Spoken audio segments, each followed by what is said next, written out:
Halo, selamat datang di Umuka Connect ya. Nah, sekarang episode ini kita akan ketemu lagi ya, episode kelima ini. Walaupun bajunya nggak ganti ya, hari ini tag 2 kali sebenarnya ya, jadi ketahuan bajunya nggak ganti. Gak apa-apa lah ya. Tadi kita sudah berbincang dengan narasumber sebelumnya, sekarang kita akan ngomong lagi. Ini kita akan mengundang salah satu atlet juga iya. Terus dosen yang lagi ongoing S3 juga iya. Terus mahasiswanya yang juga banyak berprestasi iya. Siapa lagi dan siapa bukan? Waduh, bahasanya udah macam-macam ya. Kita di sini kedatangan Mas Afif ya. Ya, Mas betul. Afif, selamat menunaikan ibadah. Kok berpuasa sih? Mas, mohon maaf lahir batin. Sama-sama ya Mas. Bila mana ada kesalahan, mudah-mudahan saya sehat. Oke. Saya hype Ramadannya tuh kayak kan kita Ramadan belum pernah ketemu ya. Jadi kayak masih kayak suasananya puasa gitu. Padahal kan sudah Lebaran. Mohon maaf lahir batin Mas ya. Ya, Oke, nah sekarang kita mau kenalan dulu Mas Afid. Kira-kira bisa nggak sedikit memperkenalkan dari mana dan juga asalnya, terus mungkin sedikit backgroundnya dari awal karir sampai sekarang. Monggo. Oke, terima kasih ya atas kesempatannya ini diundang di momen setelah Lebaran ya. Yang pertama saya ucapkan selamat hari Lebaran, mohon maaf lahir dan batin untuk semuanya ya. Jadi perkenalkan, saya Afif Bayu Eko Prasetyo, di Umuka sendiri sebagai dosen pendidikan kepelatihan olahraga untuk jenjang sarjana S1 tentunya. Kemudian asal saya dari Solo, sebenarnya saya asli Solo dari kecil hingga sekarang ya. Tapi sekarang berdomisilinya di Karanganyar, tapi di Karanganyar yang paling ujung, paling utara ya. Dari mana? Dekat daerah Sragen sana, arah Sragen sana, arah Pelupuh sana. Ya. Daerah Gondangrejo. Gondangrejo. Mau ke Kalioso itu. Ya. Oke. Nah, terus kalau misalkan saya sedikit tadi kita kan ngulik dan juga riset terkait Mas Afif perjalanannya. Dulu kan sempat jadi atlet Mas ya? Betul. Jadi itu dari SMA, selesai SMA apa seperti apa kira-kira? Jadi dulu saya menjadi atlet itu malah justru sudah dari SD. Tapi kalau dari SD jenjangnya masih atlet-atlet kelompok umur, jadi belum yang atlet-atlet profesional. Dari SD kelas 6 SD, kemudian baru masuk di pra-profesional, artinya masuk di atlet tingkat junior itu kelas 1 SMA, kelas 2 SMA, baru mulai masuk ke tingkat yang profesional di tim Persis Solo Senior itu saat kuliah semester 1. Jadi dulu kuliah sambil jadi atlet dulu. Jadi luar biasa sekali perjalanannya. Jadi bagaimana membagi waktu antara latihan dan kuliah. Jadi sangat-sangat itu benar-benar capek sekali. Dan dulu saya mulai terjun di profesional itu tahun 2012 sampai 2017, jadi sekitar 5 tahun.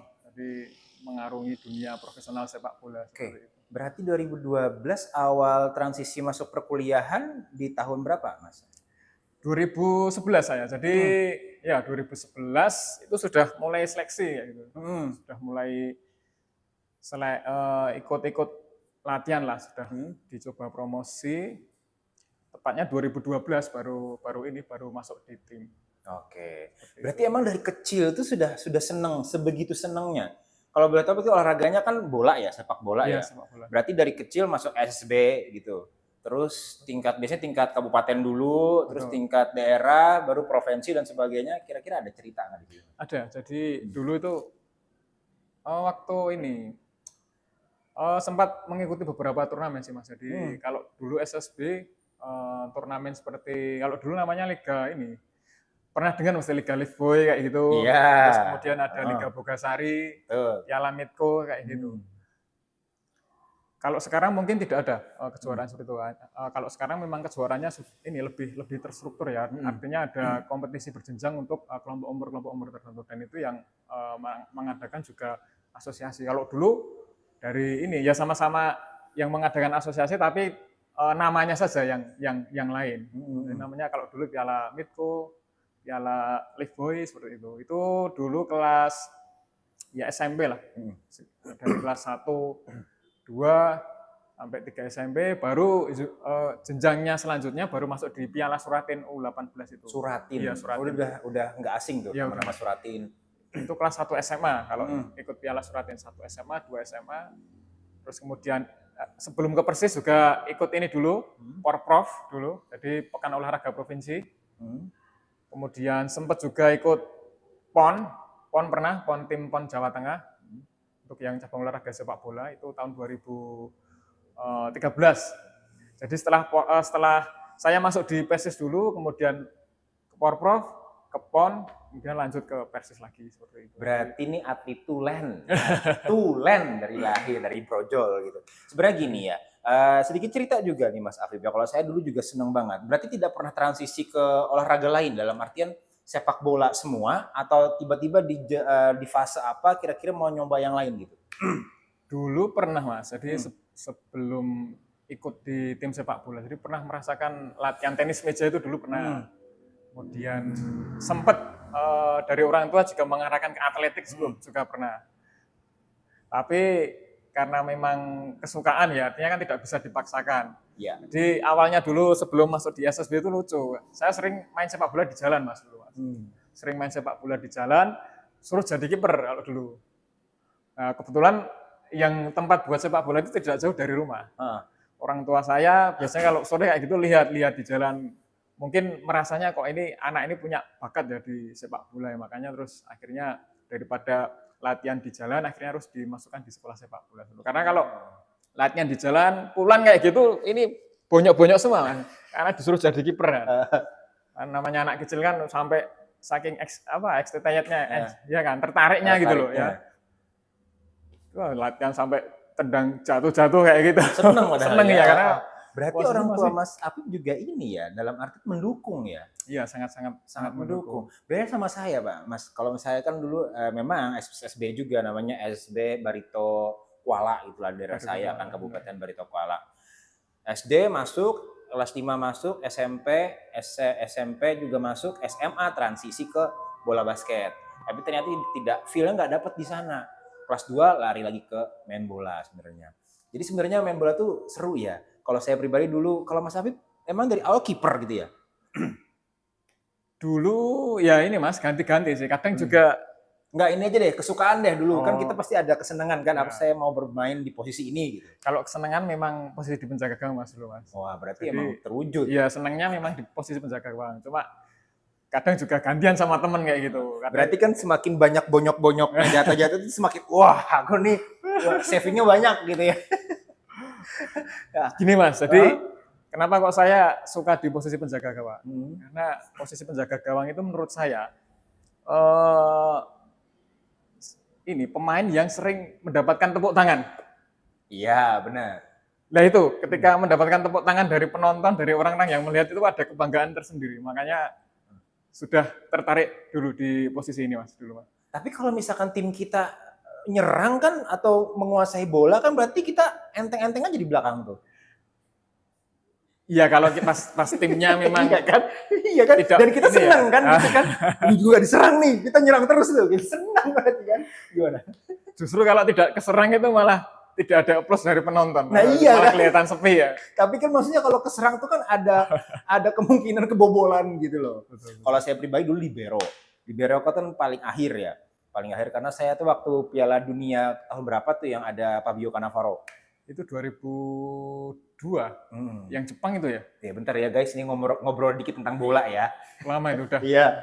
2002 apa 2000 berapa ya, gitu 2000, 2002 nah itu kayaknya orangnya kecil tapi beringas banget.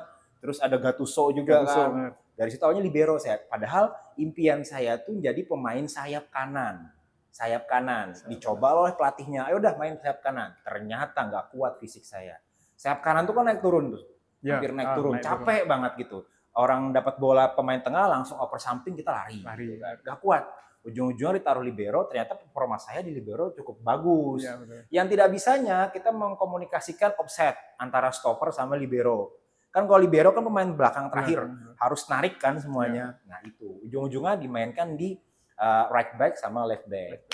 Itu seneng sih sebenarnya. Nah, cuman ya kalau kita ya dunia persepak bola ini tidak pernah apa ya, bahasanya itu tidak pernah keluar dari dunia-dunia perkelahian. Iya kan? Bener, saya sedikit cerita. Dulu saya SSB itu kelas 5 atau kelas 6 gitu. Ini main satu kelompok dengan teman-teman yang notabene dia nggak orang kampung lah, tidak sekolah SD. Saya libero kan. Kalau sudah lepas, ya mau nggak mau kita main kasar. Kita tackle aja udah. Yang penting bola itu nggak dilepas lah dari tangan. Pulang-pulang dijagain sama orang-orang ke pasar. Diingetin mana orang lagi gitu. Ya begitulah cerita-cerita ya waktu zaman-zaman kita ikut sepak bola. Oke. Nah, selanjutnya kalau transisi dari Mas Afif itu dari senang olahraga terus memutuskan nih, kayaknya kalau cuma olahraga aja nih ke depannya itu sulit deh. Sama kayak orang tua saya kan. Kalau kamu senang olahraga, kamu ke depannya mau jadi apa? Pasti gitu. Banyak orang tua itu yang ya mungkin orang tua Mas Afif sangat ini ya support ya. Kalau orang tua saya kalau mau berkarir menjadi atlet di sini kayaknya kurang tepat deh di negara kita katanya gitu ya. Kalau zaman itu loh ya. Kalau zaman sekarang kan atlet-atlet kan yang sukses banyak ya. Nah, terus transisi Mas Afif itu sadar terkait kayaknya aku harus lanjut kuliah S1 deh, S2 dan sampai sekarang kan ongoing S3 gitu. Itu gimana kira-kira? Jadi proses transisinya ini juga ada kaitannya dengan karir Mas Adi Mas. Jadi 2016 kalau tidak salah di namanya itu ISC, jadi Indonesia apa ya itu ya kayak semacam championship gitu. Jadi kalau kelasnya kelas divisi utama dulu. Ada yang Liga 1 dan juga ada yang divisi utama. Kalau saya dulu yang di divisi utama, ISC Torabiga itu championship itu. Itu 2016, momennya itu ketika saya pas main cedera, Mas. Jadi benturan di lapangan sampai tidak sadar, terus akhirnya terindikasi ada fraktur kan di situ kan, fraktur di rahang. Jadi malah alhamdulillah sampai sekarang utuh ini, tangan kaki utuh. Maksudnya fraktur itu fraktur ya, jadi kayak retak gitu Mas, retak di bagian rahang ini karena benturan kepala. Orang mau heading? Iya, kena kepala dulu. Nah, terus? Habis itu divonis dokter untuk sementara rehat 3 bulan. Nah, saat rehat 3 bulan ini mulai sudah mikir ini. Kayaknya kira-kira tahun depan itu kalau masih ikut kompetisi sepak bola kira-kira masih bisa berprestasi tidak seperti itu.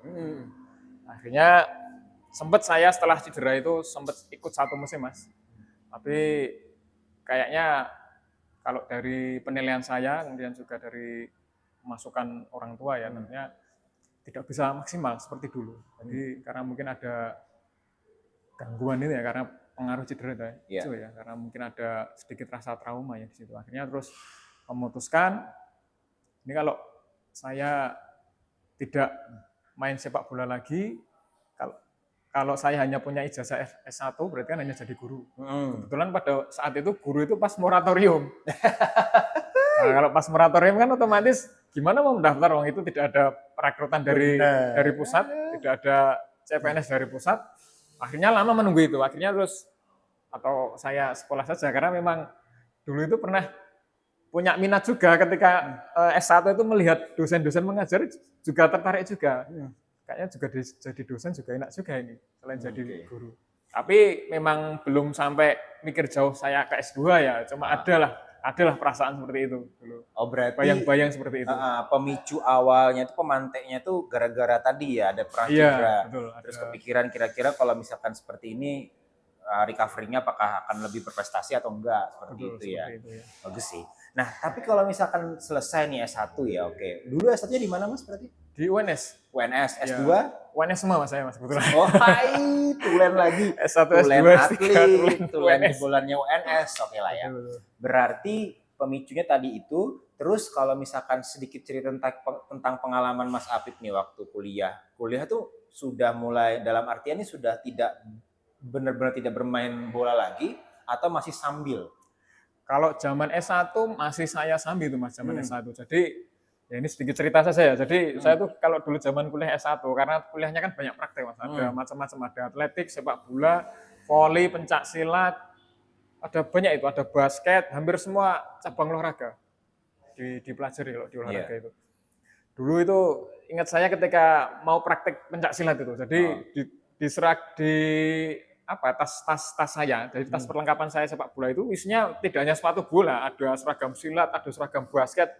Itu karena kuliahnya kadang ini ada yang bareng, jadi ada yang setelah basket nanti pencak silat. Tapi sebelum basket saya harus latihan dulu ini. Berarti karena kalau latihannya kuliah itu S1 ya? S1 itu. Berarti semua olahraga tuh diperkenalkan ya? Iya betul, kalau di olahraga itu hampir semuanya itu diperkenalkan. Berarti waktu SD pelajaran penjaskes sangat disenangi dong? Betul sekali. Wih, sama saya.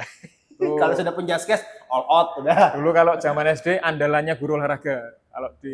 Kalau apa-apa disuruh contoh duluan dulu. Oh, berarti emang bakat dari kecil ya? Alhamdulillah bakat olahraga dari kecil. Nah, sekarang kita masuk ke, kan selain sudah kuliah 1 S2 dan sekarang ongoing S3, ternyata sekarang sudah menjadi dosen di Universitas Muhammadiyah Karanganyar, prodi PKO ya, pendidikan pelatihan olahraga. Nah, di sini kan seperti kita ketahui banyak atlet-atlet yang berprestasi, banyak mahasiswa-mahasiswa juga yang notabene pasti senang olahraga. Betul. Nah, apakah dalam perkuliahan PKO itu 70% atau bahkan 90% memang praktek, teorinya kira-kira 10 atau berapa, ataukah seperti apa kira-kira? Jadi kalau di kurikulum kita di prodi pendidikan pelatihan olahraga itu memang di semester 1 sampai dengan 5 memang lebih banyak arahnya ke praktek, Mas. 1 sampai 5? Iya, 1 sampai 5. Berarti 2 tahun setengah? Iya, 2 tahun setengah. Tapi juga ada teorinya juga. Ya mungkin kalau perbandingan itu sekitar 60% praktek, 40%-nya teori. Oke. Oh, berarti walaupun ini sarjana tapi tetap ya memang ini ya peraturannya. Apakah kalau kita kan sarjana membedakan sarjana dengan diploma kan otomatis kan dari praktek dan teorinya. Kalau sarjana lebih banyak teorinya, kalau diploma lebih banyak prakteknya. Nah, ini kan sarjana S1, tapi memang regulasinya memang seperti itu. Ya memang kurikulumnya kalau olahraga seperti itu. Jadi praktek itu diletakkan di awal, karena kalau diletakkan di akhir kan nanti ya ini kalau di akhir biasanya mata-mata kuliah yang arahnya mulai kaku di badan. Metodologi penelitian seperti itu. Tapi kalau di yang semester awal seperti itu kan masih lebih banyak ke ini mata kuliah praktek, karena selain badan masih bugar ya kan, masih semangat-semangatnya kuliah, Mas. Jadi kalau ditempatkan di akhir nanti pas posisi saat tidak bersemangat malah justru jadi bermasalah nanti di situ. Iya, Oke. Nah, kalau misalnya kita lagi ngulik nih soal mahasiswa, di sini kan mahasiswa cukup signifikan ya naiknya dari tahun ke tahun ya, apalagi prestasi-prestasinya. Nah, di sini kan kita ngebahas mahasiswa yang reguler dulu aja deh. Nah, kebanyakan mahasiswa itu apakah memang betul-betul pernah nggak Mas di kelas tanya kayak misalkan kamu apa sih alasan untuk masuk ke prodi PKO gitu? Pernah nggak kayak gitu? Terus jawaban mahasiswa-mahasiswanya seperti apa kira-kira? Kalau pertanyaan seperti itu sering kita pasti jawabannya senang olahraga gitu aja ya. Ya padahal dia nggak tahu misalkan di dalamnya ternyata harus bikin ini, ada praktek ini segala macam ya gitu. Atau misalkan ternyata Pak saya nggak mau olahraga ini, saya cuma mau olahraga ini. Nah itu gimana kalau Jadi kalau di prodi pendidikan kepelatihan olahraga ya mahasiswa harus ikut kurikulum yang kita buat. Jadi tidak bisa memilih olahraga yang mereka sukai saja. Jadi semuanya harus merata. Karena apa? Karena luarannya besok kan mahasiswa ini kan akan menjadi guru dan pelatih paling tidak. Jadi paling tidak ya harus mengenal semua. Tidak ahli pun tidak masalah, tapi paling tidak mengenal olahraga ini. Jadi nanti kalau masalah ahli kan masih bisa dipelajari lagi, masih bisa ikut lisensi pelatih khusus cabang olahraga itu nanti masih bisa. Jadi memang harus semua. Meeting kurikulum ya. Oke guys, ini kan ya Tete aja yang tahu-tahu aja. Saya ngobrol yang panjang seperti ini sama Mas Apip ini yang kedua kalinya. Sebelumnya kita main futsal bareng ya karena memang waktu itu dosen sama tendik tuh orang-orangnya sedikit. Jadi yang main tuh itu aja. Yang itu sampai kita babak belur ya 3 kali permainan apa 4 kali permainan udah kayak gak kuat lagi ya gitu. Tidak punya pemain cadangan. Tidak ada pemain cadangan gitu dia. Tapi gini ya, nah tadi kan kita mengulik soal prestasi juga nih. Saya lihat kan mahasiswa reguler juga ada yang berprestasi, apalagi mahasiswa-mahasiswa yang notabene itu kuliah yang ya bahasanya karyawan ya. Dia memang di sekolah sepak bola tapi juga ikut kuliah di kampus. Nah, gini deh. Kayak misalkan kalau misalkan saya tanya mahasiswa kan otomatis kan dia punya idola olahraga masing-masing dan juga punya olahraga yang diminati. Kalau misalkan dari dosennya sendiri, kira-kira olahraga yang paling rumit aturannya kira-kira apa? Kalau dari saya sendiri yang paling rumit itu basket. Sama. Basket itu Kebetulan saya ngajar basket juga. Ngajar Iya. basket. Iya. Saya paling nggak senang itu 3 second ya. Bahasanya 3 second ya. Apa sih yang kalau kita di dalam yang itunya tuh kelamaan Iya, harus keluar. ada aturannya sih. Ada aturannya. Jadi nggak tahu. Padahal saya senang sebenarnya. Saya pernah transisi basket itu di kelas 1 SMA, ikut kompetisi juga walaupun kalah, dan ternyata menurut saya ini terlalu ribet deh aturannya. Foul-nya segala macem gitu. Terus kalau masukin cuma 2 poinnya. Betul. Gitulah. Basket berarti Mas ya. Basket. Kalau Tapi dari Umuka sendiri, mahasiswa Umuka ada yang tertarik ke basket nggak sih? Kalau yang di basket sejauh ini ya kalau dilihat dari prestasi memang belum ada. Tapi kalau dilihat dari antusiasnya ingin belajar basket ya lumayan Banyak ya. Tapi kalau misalkan dari Mas Habib sendiri tadi ngebahas mahasiswa, kan kalau misalkan mahasiswa ini kan rata-rata emang senang olahraga terus masuk PKO. Nah di luar sana nih bagi anak-anak SMA mungkin yang suatu saat nonton podcast ini, kira-kira siapa sih yang pantas untuk masuk ke prodi PKO ini? Apakah cuman orang-orang yang pintar olahraga gitu? Apakah cuman kaum Adam gitu? Nah itu bagaimana? Sejauh ini di PKO mahasiswinya ada berapa? Kalau yang di angkatan pertama ada 3. Ya, tiga mahasiswi. Kalau yang di angkatan kedua ini ada sekitar kurang lebih 6 sampai 7 mahasiswa. Nah, itu gimana? Pernah ditanya nggak kok masuk ini maunya jadi apa gitu? Sejauh ini kan kita kalau di Indonesia kan lumrahnya namanya olahraga itu pasti laki-laki nih, kaum Adam. Nah, ini kaum Hawa masuk sini kira-kira apa ini tujuannya? Jadi gini Mas, ini flashback ini ya, zaman saya kuliah juga ya ini ya. Jadi dulu zaman saya kuliah memang persentase mahasiswa putri itu sangat sedikit sekali Mas. Tapi di era sekarang, karena memang ini ya perkembangan zaman ya, jadi sekarang tidak bisa dipisahkan dengan gender. Jadi antara laki-laki dan dengan perempuan sekarang sama-sama berminat untuk melakukan olahraga Mas. Jadi ya kemungkinan dengan bertambahnya mahasiswa yang putri ini juga pengaruh dari itu, dampak situ. Karena memang ini ya sekarang kan banyak kegiatan olahraga yang melibatkan generasi muda ya, kayak sekarang event-event lari seperti itu. Jadi mau tidak mau atau tidak suka ya kadang pertama ikut tren dulu, ikut tren gabung dengan temannya dulu. Lama-lama kok ini olahraganya ini kok menyenangkan ini, akhirnya terus ikut masuk ke ini mungkin bisa perkumpulan atau apalah ya, masa komunitas seperti itu. Akhirnya ya secara tidak langsung, secara tidak sadar ya akhirnya harus cinta dengan olahraga.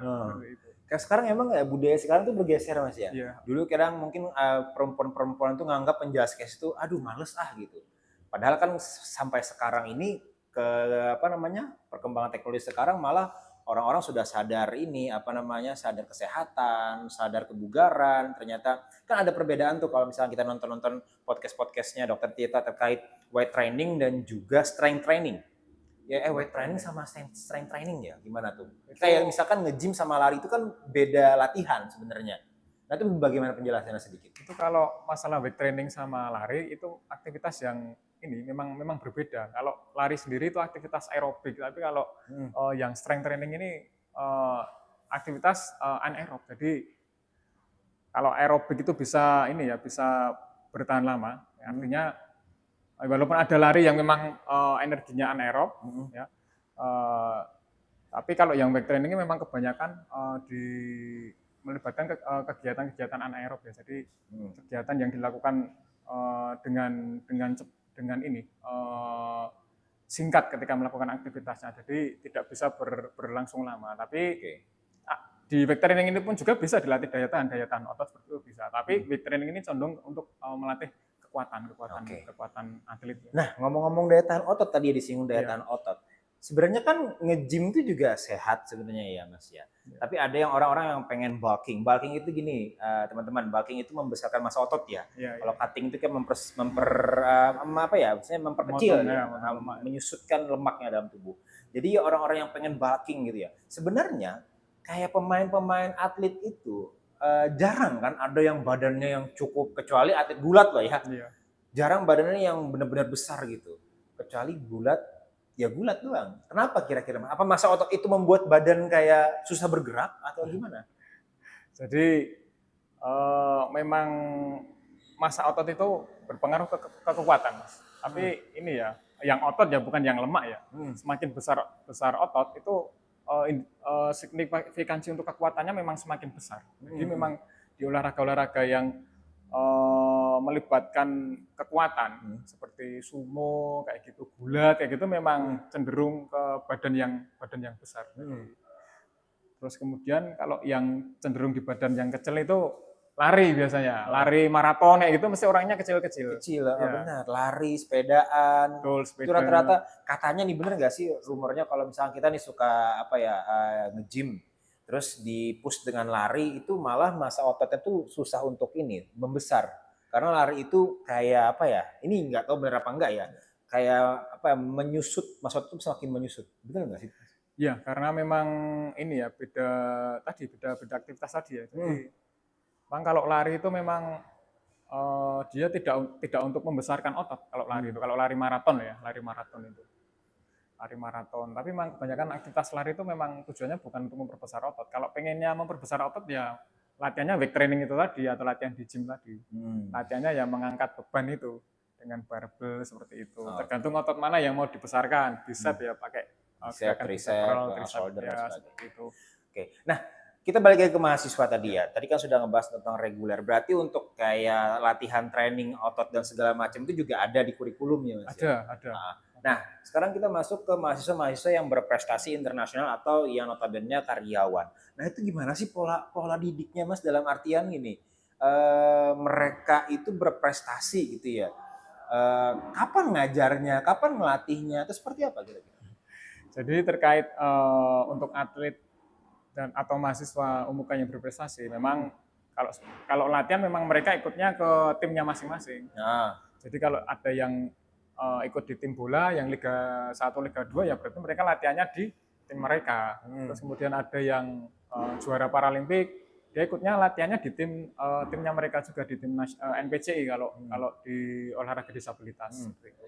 Terkait perkuliahan memang nanti mereka di luar ada sendiri. Jadi dari dosen-dosen itu akan memberikan materi tersendiri nanti kepada atlet-atlet khususnya yang memang tidak ketika perkuliahan tidak bisa bergabung dengan kelas yang reguler seperti itu.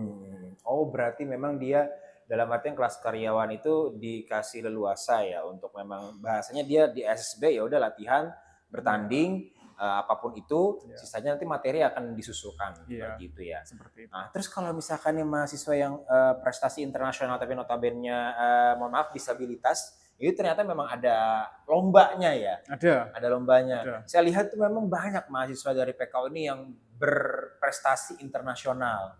Nah, itu gimana tuh proses dari awal mereka seleksi, terus lomba dan sebagainya, dan dinilainya tuh apa sih sebenarnya gitu? Ini kalau kisah perjalanan mereka ya Mas. Ini pengetahuan saya ya. Jadi mereka memang dulu awalnya juga menitih karir atlet itu dari memang benar-benar dari dasar, dari bawah. Dari memang mereka belum ini ya. Kebetulan yang atlet kelas internasional yang di UMUK memang itu kelas atlet untuk cabang olahraga yang baru, jadi cabang olahraga boccia. Jadi kalau sekilas perjalanan mereka yang saya tahu memang mereka semuanya dari nol, dari yang belum tahu cabang olahraga ini hingga sampai sekarang bisa masuk di kelas internasional. Dulu juga mereka dari bawah itu dari kelas daerah dulu, tidak langsung mereka naik ke nasional, tidak seperti itu. Dari kelas daerah dulu, kemudian daerah provinsi baru nanti masuk ke kelas nasional atau internasional seperti itu. Oke, berarti memang dari bawah dulu ya. Dan itu gini, apakah ada komunitasnya juga Mas, dalam artian kayak kita nih kan kalau misalkan mau dilihat orang-orang untuk direkrut timnas nih, otomatis kan masuk ke klub ini, nanti permainan kita bagus, terus diangkat untuk menjadi pemain timnas atau diangkat untuk lomba-lomba internasional. Nah, itu gimana mereka untuk menjangkau relasi tersebut? Yang saya tahu terkait mereka bisa masuk di kelas internasional yang mewakili negara ya. Jadi memang untuk masuk ke internasional atau membela negara ini memang ada seleksinya Mas. Jadi tidak asal comot saja. Jadi memang ada seleksinya. Biasanya seleksinya berdasarkan beberapa kriteria juga ada sih. Jadi dari lewat multi event itu bisa. Jadi multi event kalau yang diambil semisal untuk provinsi ya. Kalau kelasnya provinsi, kalau provinsi biasanya lewat selekda, lewat seleksi daerah kalau provinsi. Tapi kalau nasional itu biasanya ambilnya dari ini tim-tim provinsi. Jadi atlet-atlet yang mengikuti kegiatan Peparnas atau Pekan Olahraga Nasionalnya untuk atlet disabilitas seperti itu. Jadi nanti yang emas-emas biasanya dia akan kepanggil untuk ikut bisa melalui seleknas dulu atau langsung pemusatan latihan seperti itu. Oke. Berarti seleksinya ini cukup ini ya, cukup ketat dalam artian dari sisi teknik juga, fisik juga. Nah, kira-kira apa yang perlu dipersiapkan selain teknis loh ya? Kalau teknis kan otomatis kan dalam materi sudah diajarkan. Tapi kalau fisik, makanan, mungkin juga persiapan tidur yang cukup dan sebagainya. Mental. Oh iya, mental. Mental itu memang harus dipersiapkan ya. Jadi olahraga prestasi tidak bisa berdiri sendiri antara teknik, taktik, kemudian fisik. Tapi harus ada 4 komponen ini, jadi saling melengkapi. Taktik, fisik, mental, sama yang namanya psikologi. Kalau salah satu tidak ada, tidak berimbang itu nanti. Jadi mau meraih prestasi akan kesulitan kalau salah satu hilang dari 4 komponen itu tadi. Makanya selain taktik, fisik tadi, teknik, ya berarti mental. Ya mental harus benar-benar kuat. Rata-rata ya atlet yang juara Paralimpik itu dia udah mentalnya sudah tidak diragukan lagi, udah benar-benar. Kadang gitu ya, kalau kita pun punya fisik yang bagus, terus teknisnya juga yang oke lah ya dari sisi teknis, tapi mental kadang mudah rapuh, itu juga sangat berpengaruh ya dalam prestasi. Oke. Nah, mungkin sedikit juga terakhir tentang PKO, mungkin tips atau misalkan kira-kira apa sih tantangannya selama ini dalam mengajar PKO, baik itu kelas reguler dan juga kelas karyawan gitu. Kan sejauh ini kan prestasi-prestasi internasional kan banyak tuh saya lihat. Nah, kira-kira tantangannya itu apa sih, Mas? Tantangannya? Tantangannya ini ya, kalau kelas reguler ya tantangannya bagaimana caranya kita menanamkan kepada para mahasiswa untuk selalu update ilmu. Jadi kita mengikuti perkembangan zaman yang sekarang, ilmu-ilmu yang sekarang, karena memang dinamis sekali perkembangan ilmu olahraga itu. Tapi kedepannya kalau untuk maksudnya jurusan ini kedepannya untuk pangsa pasar pekerjaan, walaupun tidak jadi guru ataupun jadi atlet, itu masih banyak di luar sana. Masih banyak. Measure itu salah satu luaran kita. Apa? Measure terapis. Oke. Jadi ada measure untuk kebugaran, ada measure untuk cedera. Itu salah satu luaran dari. Prakteknya ada nggak nanti measure? Ada. Nah itu nanti dosen-dosen aja ya, jadi ininya. Jadi itu nanti bergantian. Kalau praktek ada nggak praktek? Praktek abal-abal. Loh itu enak loh praktek itu. Maksudnya kalaupun ada kan, kalau fisioterapi kan ternyata memang ada diajarin gitu kan. Kalau make sure kalaupun ada monggo gitu, asalkan memang ya jangan sampai di bawah 50% lah anaknya ini, paling tidak 70-65% sudah menguasai gitu. Jadi nggak sampai salah otot atau misalnya cedera otot gitu loh. Measure ya berarti. Measure ya betul. Measure. Berarti itu ngajarin apa di measure itu? Itu bagaimana caranya mentreatment cedera atlet atau orang yang biasa, orang umum seperti itu. Kemudian bagaimana caranya merilis otot, membuat otot bugar setelah mengalami kelelahan. Jadi memang ada beberapa manfaat kalau yang measure itu. Tapi sedikit cerita, kemarin kan kita waktu main futsal saya juga pernah cerita ya, saya pernah cedera di lutut gini, nggak tahu kenapa, mungkin nggak sampai kena ACL mungkin ya. Tapi apa sih ACL, apalagi bahasanya itu Mas? ACL, DCL ya? ACL, ada yang di lutut itu. Ada banyak itu jenis, ada bagian tergantung letaknya kan dia, di sisi mana, samping, depan atau belakang. Awal-awal itu mungkin dulu masih zaman kuliah S1 itu masih ya di fisik keberingasan itu masih optimal lah main bola. Tapi sudah berumur ternyata pemanasan itu penting. Nah waktu itu kita main langsung ngegas, lari sedikit tiba-tiba selek gitu kan kena lutut. Itu seminggu tuh lutut ini nggak bisa dibengkokkan. Mau itu kita pup, mau kita ruku, itu sakit gitu kan. Nah jelang 3 minggu udah enakan kan, ada lagi mau main bola. Ternyata waktu pemanasan main bola besar cuman loncat turun, ketika kita landing kaki itu langsung tek gitu kayak lemah. Nah, dari situ saya sudah memutuskan kayaknya ini ada apa-apa deh gitu. Tapi sampai sekarang belum pernah tak cek sebenarnya. Nah, maksud saya itu pertanyaannya itu menurut saya traumatik ya. Saya nggak mau lagi mengulangi kejadian itulah. Karena kan masa depan masih panjang nih kan. Anak istri juga bagaimana nanti kan kalau misalkan lu kenapa-napa gitu. Nah, maksud saya apakah ada treatment khusus untuk orang-orang yang pernah cedera di lutut itu biar kita tuh ketika olahraga tuh ya seenggaknya masih bisa mengimbangi anak-anak kita lah. Jadi tipsnya kalau dari saya Mas, kita harus pintar-pintar memilih aktivitas olahraga. Jadi kalau sudah lututnya kena itu kita harus milih olahraganya. Jadi tidak semua olahraga bisa dilakukan. Seperti sepak bola, futsal itu, basket itu aktivitasnya intensitasnya tinggi. Kalau lututnya sudah kena di situ, nah itu akan rawan kambuh. Karena memang berarti kambuhan. Iya, kambuhan. Kalau ACL itu pasti banyak kambuhnya. Tapi kayaknya enggak deh, bukan ACL deh ini. Enggak. Mahal kalau ACL itu. Oke. Terus? Seperti itu. Jadi memang kita harus memilih ini ya. Iya, memilih aktivitas. Kalau saya sarankan yang aman itu bersepeda, seperti itu bisa. Bersepeda, nge-gym. Renang kayak gitu bisa. Kalau nge-gym, kalau ngangkatnya berat juga berbahaya. Oke, baik tahu diri ya. Gerakan kaki ya. Nah, tahu diri. Jadi kalau nge-gymnya pakai treadmill saja juga aman-aman saja kalau pakai treadmill. Oke, berarti memang kita harus bijak untuk memilih olahraga. Betul. Oke, terakhir sebelum kita tutup, kira-kira ada pesan nggak buat teman-teman di sana yang nonton podcast ini atau misalkan ada siswa calon mahasiswa UMUKA yang akan nonton dan mau masuk PKO, kira-kira pesannya apa? Oke, sedikit ya pesan dari saya, terutama khususnya bagi para lulusan SMA yang tahun ini mungkin tidak diterima di SNPB ya, apa namanya sekarang itu? SPMB ya, dulu zaman saya dulu. Sekarang banyak sekali. Jangan berkecil hati ya, jangan berkecil hati. Masih ya banyak pilihan, terutama di UMUKA ya, khususnya di prodi olahraga ya. Sekarang ada prodi pendidikan pelatihan olahraga ya, dan juga ada prodi pendidikan jasmani ya. Silakan bagi yang mempunyai minat untuk masuk di jurusan olahraga ya, bisa memilih di kedua prodi tersebut seperti itu. Oke. Dan